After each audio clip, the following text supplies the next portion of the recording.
मैं जैसे उदय प्रताप जी की चंद पंक्तियों से अपनी बात शुरू करूंगा। न मेरा है न तेरा है, ये हिंदुस्तान सबका है। नहीं समझी गई ये बात तो नुकसान सबका है। न तेरा है न मेरा है, ये हिंदुस्तान सबका है। नहीं समझी गई ये बात तो नुकसान सबका है। जो आकर मिल गई इसमें वो दिखलाई नहीं देती, जो नदियां मिल गई इसमें वो दिखलाई नहीं देती। महासागर बनाने में मगर एहसान सबका है। महासागर बनाने में मगर एहसान सबका है। मान्यवर, हम लोग बचपन से एक शब्द सुनते आए, सरकार माई बाप। सरकार माई बाप यानी कि जो सरकार होती है वो लोगों की माई बाप होती है, मां की तरह ख्याल रखती है, पिता की तरह ख्याल रखती है। लेकिन अगर कोई सरकार अपने बच्चों को उसका गला घोटने पे उतारू हो जाए तो वो फिर सरकार निष्पक्ष सरकार नहीं है। नहीं है मान्यवर, वो सौतेली मां है, वो सौतेली मां है, उसका व्यवहार सौतेला है। और आज आप जो काम कर रहे हैं इस बिल के माध्यम से, आप बाबा साहब डॉक्टर भीमराव अंबेडकर जी के द्वारा लिखे गए संविधान की हत्या कर रहे हैं। और ये बात मैं इसलिए कह रहा हूं कि बाबा साहब डॉक्टर भीमराव अंबेडकर जी ने संविधान की धारा 26 में लिखा, धार्मिक मामलों के प्रबंधन की स्वतंत्रता, धार्मिक एवं धर्मार्थ उद्देश्यों के लिए संस्थाओं की स्थापना एवं रखरखाव करना, धर्म के मामलों में अपने स्वयं के मामलों का प्रबंधन करना, चल एवं अचल संपत्ति का स्वामित्व एवं अधिग्रहण करना तथा ऐसी संपत्ति का कानून के अनुसार प्रशासन करना। यह अधिकार आपने नहीं दिया, यह अधिकार किसी भारतीय जनता पार्टी के लोगों ने नहीं दिया। यह अधिकार बाबा साहब डॉक्टर भीमराव अंबेडकर जी के द्वारा लिखे गए भारत के संविधान ने दिया। मान्य, और आप उस संवैधानिक अधिकार को छीन रहे हैं एक गैर संवैधानिक बिल लाके। क्या क्या लिखा इस कानून के अंदर आपने, किस तरीके से आपने इस संविधान की हत्या करने का काम किया। आप बड़ी बड़ी बातें कर रहे हैं। यह सरकार कह रही है कि ये कानून हम मुसलमानों के भले के लिए आ रहे हैं। जब मैं आपसे सुनता हूं तो मुझे लगता है कपिल शर्मा कॉमेडी सर्कस में बोल रहा है। आप मुसलमानों का भला कर रहे हैं, आप मुसलमानों का भला कर रहे हैं। दोनों सदन में एक भी सदस्य, दोनों सदन में सिर्फ एक सदस्य गुलाम अली को छोड़ के एक भी सदस्य आपका मुसलमान नहीं है। आप मुसलमानों का भला कर रहे हैं, आप मुसलमानों का भला कर रहे हैं। पूरी सरकार में एक मंत्री आपका मुसलमान नहीं है, आप मुसलमानों का भला कर रहे हैं। दो नेता अपने घरों में आपने बैठा दिया, मुख्तार अब्बास नकवी, शाहनवाज हुसैन, दोनों की राजनीति आपने खत्म कर दी। आप मुसलमानों का भला कर रहे हैं, आप मुसलमानों का भला कर रहे हैं, आप मुसलमानों का भला कर रहे हैं। अरे सुनना सीखो पहले। मानवर,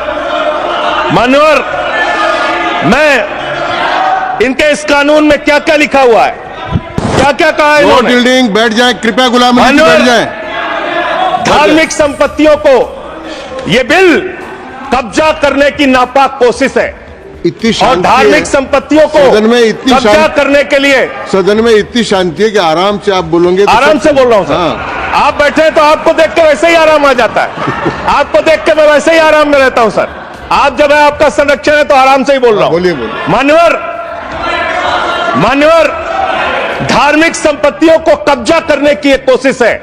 इसलिए इस बिल पर न हिंदू को खुश होना चाहिए, न सिख को खुश होना चाहिए, न ईसाई को खुश होना चाहिए, न जैन को खुश होना चाहिए, न बौद्ध को खुश होना चाहिए, क्योंकि नंबर सबका आएगा। और आज वक्फ की संपत्तियां कब्जा करके आप अपने दोस्तों को देंगे, कल गुरुद्वारे की संपत्तियां कब्जा करके आप अपने दोस्तों को देंगे, फिर चर्चों की संपत्तियां कब्जा करके आप अपने दोस्तों को देंगे, फिर बौद्धों की संपत्तियां कब्जा करके आप अपने दोस्तों को देंगे, फिर जैनों की संपत्तियां कब्जा करके आप अपने दोस्तों को देंगे, फिर मंदिरों की जमीनें कब्जा करके आप अपने दोस्तों को देंगे। आप तो वो लोग हैं जिन्होंने प्रभु श्री राम के मंदिर में भी घोटाला किया। मान्यवर, प्रभु श्री राम के मंदिर के जमीन में घोटाला किया। मैं कागज दूंगा सर, मैं कागज दूंगा।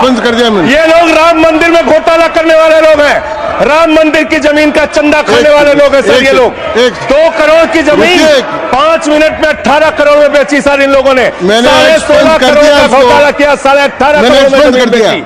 ये ये राम मंदिर में घोटाला करने वाले लोग हैं सर। मान्यवर, अरे प्रभु श्री राम के नाम का पैसा खाते हो तुम लोग। अरे बैठ जाओ, राम मंदिर का पैसा खाते हो। अरे राम मंदिर में घोटाला करते हो, बैठो। अरे राम मंदिर का चंदा खाते हो। अरे चंदा चोरो बैठो, चंदा चोरो बैठो, चंदा चोरो बैठो, बैठो चंदा चोरो, चंदा चोरो बैठ जाओ। चंदा चोर हो तुम लोग चंदा चोरो, चंदा चोरो तुम लोग, चंदा चोरो, चंदा चोरो, चंदा चोरो बैठो। एक मिनट को प्लीज, चंदा चोरो बैठो। सभापति महोदय, श्री गजेंद्र सिंह जी, सर सदस्य ने चंदा चोरी किया इन्होंने, राम का पैसा खाया करने वाले श्री राम का पैसा खाया सर इन्होंने। राम मंदिर का विषय, राम मंदिर में चंदा चोरी किया इन्होंने। चंदा चोर है सर ये लोग, इन्होंने प्रभु श्री राम का चंदा खाया। कृपया बैठ जाए। चंदा चोरी किया सर, कृपया बैठ जाए। राम मंदिर के संबंध में सर राम मंदिर के संबंध में कहे गए सभी शब्दों को मैं कार्रवाई से निकाल रहा हूं, कार्रवाई से निकाल दिए। 2 करोड़ की जमीन 18.5 करोड़ में खरीदी इन लोगों ने। 2 करोड़ की जमीन अयोध्या में 18.5 करोड़ में खरीदी। मान्यवर, कृपया मान्यवर, मेरा टाइम बचाया जा सर।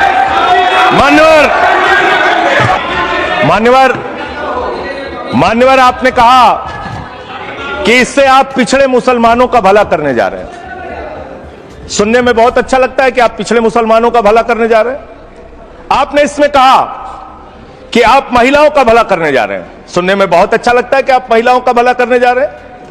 लेकिन ये सरकार, और यहां पे इस समय मंत्री जी नहीं है, मैं उनसे पूछना चाहता हूं, आप देश को और सदन को गलत जानकारी क्यों दे रहे हैं? मान्यवर, 2013 के वक्फ बिल में जो भारतीय जनता पार्टी की सहमति और सहयोग से पास हुआ, उसमें भी महिलाओं के लिए आरक्षण था। मना कर दीजिए कि नहीं था? मना करिए कि हम गलत बोल रहे हैं। मान्यवर, मंत्री जी ने कहा 1 करोड़ सुझाव आया। मैं आपसे पूछना चाहता हूं, कितने करोड़ ईमेल आए, कितने करोड़ पत्र आए, कितने करोड़ सुझाव आए? पूरे देश को जानकारी दीजिए, और मैं आपको दावे के साथ कह सकता हूं, जब पूरा सच सामने आएगा तो देश को पता चलेगा कितने लोग इस बिल के विरोध में थे, कितने लोग इस बिल के समर्थन में थे। मैं जेपीसी का सदस्य था मानवर, मैं कह रहा हूं आपसे लाइए। और आप पिछड़े मुसलमानों का भला करना चाहते हैं, मैं आपसे हाथ जोड़कर निवेदन करता हूं, विनती करता हूं, और हमारे जो मित्र उधर भी हैं, अगर आप मेरी बात से सहमत है तो समर्थन करना।